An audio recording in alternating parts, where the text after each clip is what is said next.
Ntombizonke Zulu ekhaya Melmoth. Ubufazi enginabo bazalwane namhlanje obusenhlizweni yami bungenkonzo eyenziwe ubaba umpostoli izolo.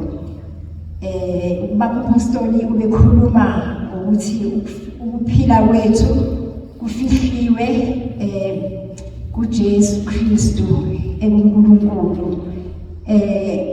Enhlizweni yami khona kakhulu ukuthi umbuzo ukuthi okwami ukuphila nokwakho ukuphila kufihlwe kubani.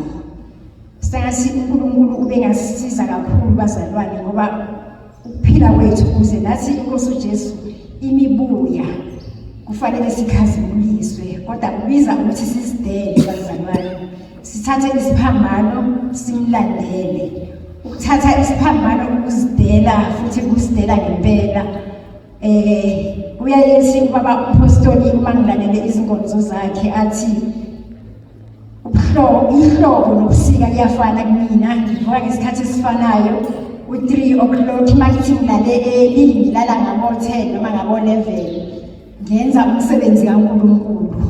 Lokho kusho ukuzidela kwangempela ngoba uzidelile ngoba enza intando kaNkulunkulu. Nathi bazalwane nami ngiyafisa ngempela ukuthi uNkulunkulu angisize ngisekule jeni ukuthi ngempela ngisithwale isiphambano ngizidele. Ukuzidela kusho ukufa enyameni, ufe amalungu onke, ufe ezintweni zakulelizwe.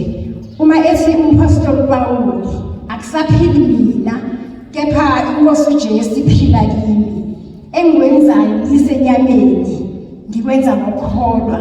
Sengathi bekungaba yimina bazalwane, ngiyasifisela kakhulu ukuthi sengathi bengakhuluma njengompostoli Pawuli ukuthi akusaphili mina ngoba umgomo, ngoba silapha nje siphokophele ukuba siyekhaya ezulwini.